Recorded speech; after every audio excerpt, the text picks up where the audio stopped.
Ó, são 5h23. Você não sabe você não sabe o que é esse assunto. Dá seu papel aqui. Vou guardar todos os meus papéis, as minhas anotações, virar tudo aqui. É o seguinte, agora que vocês ficam tudo feito maluco aí, só escrevendo em celular, em computador. Mentira, todo mundo tem que escrever à mão uma hora. Essa letra feia aqui, ó. Essa aí ia passar por letra de pessoa que não tá com a bala emocional. Não dá pra fazer análise, não. Totalmente perturbado. Hoje nós vamos falar de uma coisa que fascina muita gente, que é a tal da análise grafotécnica. Eu sou fascinada por isso. Eu vi, você estava lendo um livro essa semana aí. Tava lá na sua mesa. Eu estava lendo esse livro aqui. Eu ganhei um também, tá? Só isso Ganhou, mas não leu ainda. Só isso que eu queria... Não, vou Estou ler, em vantagem. Enfim, esse livro aqui, que é do Reginaldo Tiroche, que é policial de formação e agora é consultor nessa parte de grafotécnica e resolveu escrever um livro, Análise Grafotécnica para Iniciantes. Primeiro falando o seguinte, essa análise grafotécnica aqui não é aquela que você lê a letra da pessoa quando escreve um bilhete e fala, será que ela está apaixonada por mim? Né, Reginaldo? Não é isso. Não é. O A está mais para a esquerda, mais para a direita. Amor. Isso daí é a grafologia, é o estudo psicológico da escrita da pessoa. Aquilo que ela quer dizer quando escreve, quem ela é, qual é a personalidade dela. Grafotécnico é técnico. Ele vai detectar se foi ou não foi aquele punho que lançou aquela escrita. Isto é, no caso de um cheque roubado, a pessoa vai lá e copia a assinatura, falsifica. Então, você, por intermédio do grafotécnico, você tem como detectar se é verdadeira ou não. Você veja, por mim, isso aí já era suficiente para fechar os cartórios, porque os cartórios não fazem isso.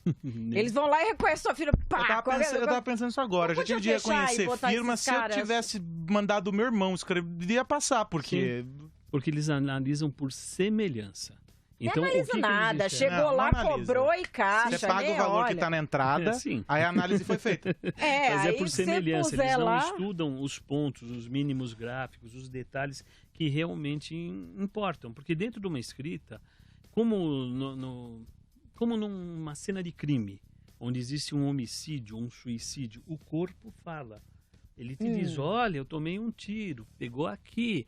Ele estava de pouca distância, ele atirou com uma pistola, atirou com um revólver. Tudo isso você faz na cena de crime, no homicídio ou no suicídio. No grafotécnico é a mesma coisa. Por quê? A pessoa muitas vezes, quando vai falsificar, qual é a intenção dela?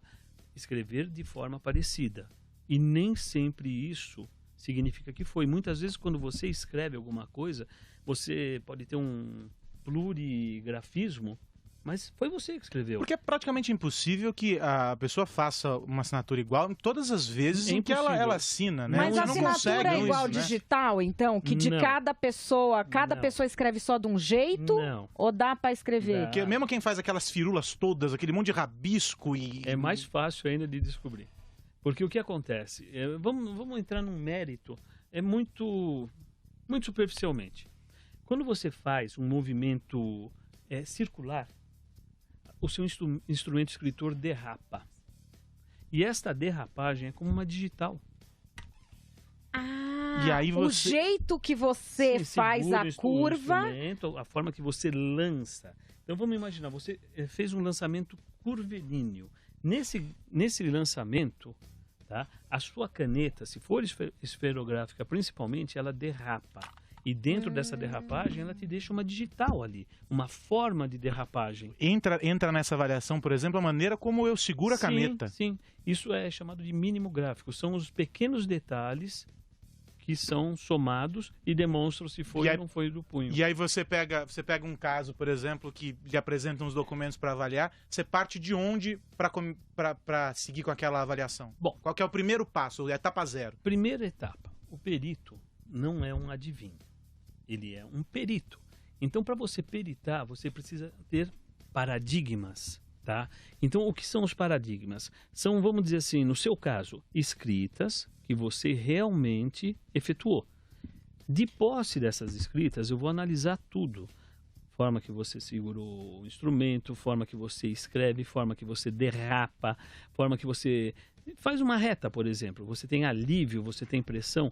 tudo isso é transferido e analisado para aquela peça questionada, isto é, um instrumento que existe a suspeita de ser falso. Isso aqui é difícil, hein? Essa letrinha dele aqui, ó. Tá difícil. Tá difícil. Tá fácil? Olha aqui, olha. Olha o detalhe do U, por Vai. exemplo. Qual é o detalhe do U? Você faz uma parada antes de iniciar a curva do U. Em todas, olha. Em todas ele encerra começa. o lançamento. Mostra pra câmera. Em se eu arpão, tô pedindo pra você mostrar por pra exemplo, câmera. é um remate e um ataque em arpão. Tá vendo? Entregou todas as minhas Pera aí. anotações durante o Não. programa. Então aí, Aqui, ó. Entregou O que ele tava durante mostrando no U, programa. eu vou mostrar no vídeo agora. Vocês estão vendo que em cima do U... Eu sou ruim nesse negócio. Achou. Ó, em cima do U, ele tem uma viradinha bem pequenininha de um lado e do outro. Ah, mas eu não sei se eu Quando faço isso você- sempre. faz, Ó, é involuntário. Faz, é involuntário. Tá em todas as suas letras, você começa Aqui, e termina ó, assim. aqui eu escrevi o nome do entrevistado pra você, ó. Ó, deixa eu ver. Tem um U ali, Gustavo, mas não tem a Fez, curvinha. tem a curvinha, sim, senhor. Olha lá. Não tem curvinha? Olha aqui, se não tem a curvinha. Olha no- Ah, ou antes ou depois. É, O nome disso todas as é letras. ataque e remate. Remate é quando você acaba de efetuar o lançamento. Ataque é quando você começa. Você pegou o instrumento e vai começar a escrever. Você parou de fazer, vamos supor, você lançou a letra R, aí você vai lançar uma segunda letra ou dar continuidade na escrita. Você está cometendo ali o ataque, quando você começou a escrever o R e finalizou, você rematou. E quando você parte para o outro lançamento, você vai utilizar o ataque e vai rematar. Então aí você já tem detalhes de uma escrita. Ou seja, é um Não- padrão que é característico meu. mas ó, se o cara for copiar isso que você escreveu, eu acho que essa voltinha é a última coisa que ele Não vai se perceber, preocupar. não vai Ele vai perceber. se preocupar em, assim, a letra ficar parecida. E aí é que o perito pega no pulo o exemplo, safado que aqui. copia. Você está percebendo que Puxa o microfone pra ele, Madalena, Peraí. por Você favor. está percebendo que ele comete ele aplica um movimento descendente, onde ele alivia para fazer a curvinha aqui do L. Então percebe que ele tem um alívio, depois ele pressiona e dá continuidade e alivia no remate aqui, colocando a sua tradicional curvinha ali, o seu arpãozinho. Então, se alguém vier e fizer um negócio que, pro olho da pessoa comum, parece que escreveu igual, Sim. quem é um perito vai com esse método nessas coisas e vai acabar achando. Um dos detalhes, é uma somatória. Sim. Por exemplo, você pode tentar, sabedora disso, imitar o lançamento dele, que é onde as pessoas se preocupam. É na morfologia, na forma que você lança, mas não presta atenção nos mínimos detalhes, nos mínimos gráficos. Agora, você escreveu isso de análise grafotécnica para iniciantes. Sim.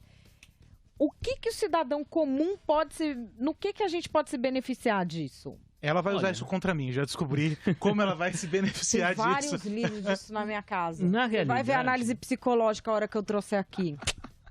Não, tô brincando. Na realidade, esse livro foi idealizado pela minha filha, pela Jaqueline. E demos andamento, fechamos o livro. Ele, na realidade, não é exatamente para a pessoa comum. É para as pessoas que trabalham dentro do ramo de justiça, dentro de um cartório, por exemplo, de um banco. Tá? Isso é Cartório um nós curso. vamos fechar ainda. Ah, vamos. Acabar com a Nós cartório. estamos descobrindo que é igual Mas é tão pra útil caixa quanto de cinzeiro em moto. Sincero. Cada dia que passa, se descobre que cartório é tão útil quanto cinzeiro em moto. Mas isso aqui, por exemplo, para quem trabalha em banco, para quem tem Interessante. empresa que precisa atestar Sim, nota, sim. recebimento, isso é interessante. Por exemplo, você quer ver uma coisa que é falsificado diariamente? Atestado médico. A pessoa vai, compra o impresso, vai Madalena lá e... lembra da época da escola. Ela comprava atestado na época da escola. Eu vou lá e falo mesmo, é. Não, eu já fui chefe que tinha que receber atestado e recebia muito falso Aí mesmo. pegava as fraudes. E vou te dizer mais, tem muita gente, por exemplo, já não foi um ou dois, foram vários casos que eu fiz, onde, por exemplo, um familiar assina pelo outro. Então vamos dizer, eu sou o dono de uma empresa e tenho um pool ali, filho, primo, tio, enfim, todo mundo. Eu não estou. Então a pessoa já acostumou com o meu lançamento, vai lá, faz alguma coisa igual, leva o cheque e o cheque é compensado. É uma falsificação. Ó, isso eu já vi em cheque, já vi em laudo médico, de Laudo. alguém assinar pelo médico. Sim. Já vi parlamentares, vários. E Parlamentar, não é? tem muito. Principalmente o cara que nunca tá em Brasília. Sempre tem alguém no gabinete que assina pra ele. Que aprende a assinatura do cara. Que aprende a assinatura. Mas não é... Aí nós não estamos falando assim, falsificou pra fazer uma coisa que o cara não queria. Foi consentido, né? Então, Mas isso rola bastante. É um ilícito. É um ilícito. Vamos dizer, eu chego, você me autoriza, assina o meu cheque e faz uma assinatura igual a mim, vai lá no banco e retira. De qualquer forma, eu burlei a confiança do banco, porque não foi ela que assinou, fui Claro. eu, e o banco pagou. Mas se você me der seu cheque pra eu ir lá tirar seu dinheiro, eu quero. Olha, o máximo que eu posso te dar é cartão. Eu te dou o cartão, você vai lá e digita a senha. Também, Sérgio, saindo dinheiro, E né? agora tá acabando agora a biometria também. Que Agora não tem mais. Olha, a biometria é difícil de ser adulterada, mas a digital, ela tem muita gente que estava se utilizando de silicone. Pra poder repetir. Exatamente. Eu já vi. E deixa eu te perguntar, Reginaldo, a gente tá aqui acabando e você agora é perito Sim, de várias coisas. eu fiz uma É só em pós-graduação. caso criminal que o povo pede perito ou não? Não. O que acontece? Hoje o mercado da perícia não é o que foi antes. Hoje ele está crescendo muito. Então, por exemplo, você quer ser perita. Tá, em que área? Eu quero ser perito criminal. Perfeito, você vai prestar um concurso público e você vai trabalhar como perita criminal policial. Isto é, você é um membro da polícia, daquilo que chamavam polícia técnica. Hoje não existe mais em muitos estados. Hoje é um órgão à parte da polícia, a superintendência de polícia científica, vamos chamar assim. E existe a forma para você trabalhar judicialmente. Então, como é que funciona? Você faz uma pós-graduação, você tem uma especialização. Vamos supor, você é, sei lá, jornalista. Como tem uma colega jornalista. Que fez a especialização Ela se especializou, né? Nós fizemos um curso aqui no prédio mesmo, no IPOG. no prédio da Jovem Pan? Exatamente. Nossa, pertinho. Tem uma pós-graduação em criminalística, em perícia criminal. É aqui. Eu tô lascado, cara. Então, Eu gostei dessa você informação. não vai aprender só Gostei. isto. Você vai aprender dentro da dinâmica de tiro, ambiental, tudo. Até mesmo medicina legal. Olha aqui, Então, é medicina uma legal é forma muito de você se interessante. tornar perito, se pós-graduando. Tá? Então, vamos dizer que a pessoa fez jornalismo. Mas O pode... juiz, ele não entende de jornalismo. A especialização dele é direito. Tá? Então, ele vai se utilizar do seu conhecimento Pra jornalístico, fazer. por exemplo. Tá? Então, dentro de uma pós-graduação de perícia criminal, você vai aprender a utilizar os meios técnicos, científicos de cada área. Por exemplo, existem perícias, cursos de pós-graduação presenciais e existem cursos de pós-graduação à distância, totalmente legais. Então, por exemplo, existe o IPOG aqui no prédio, que é pessoal, você vai, é presencial. Existe no Sul, se não me engano, é verbo jurídico, é à distância. Mas é um material excelente, é como se você estivesse lá. Hoje em dia eles estão investindo muito nisso. E você sai com a formação de pós-graduado em ciências, em perícias judiciais, em perícias forenses. Então, para você prestar um concurso público, por exemplo, você vai receber, na hora da prova, né, na hora da somatória de pontos, créditos, por já ter essa Porque você tem essa pós-graduação. Se você for atuar como perito judicial, você já tem uma comprovação de conhecimento técnico-científico, onde você vai poder auxiliar a justiça nesse Muito segmento. legal. A gente conversou aqui no Radioatividade com o doutor Reginaldo Tirotti, ó. Dá uma olhada aqui, o livro dele, Análise Grafotécnica para E Iniciantes. está sendo feito agora mais Eu um, gosto, Adelene. eu gosto. Muito completo, viu? Esse daí é para iniciantes. Nós estamos escrevendo, juntamente com alguns outros peritos da Polícia Federal, da Polícia Civil, um compêndio dentro da área de criminalística, dentro da área de perícias em ciências forenses. Então, nós não abordamos somente o estudo grafotécnico, é a criminalística em si.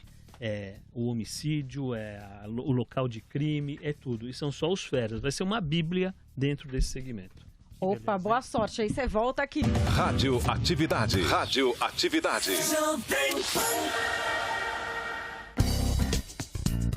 Dicas de gastronomia com Esper Shakur. Uau, 7h40. É hora de ficar com fome. É hora de ficar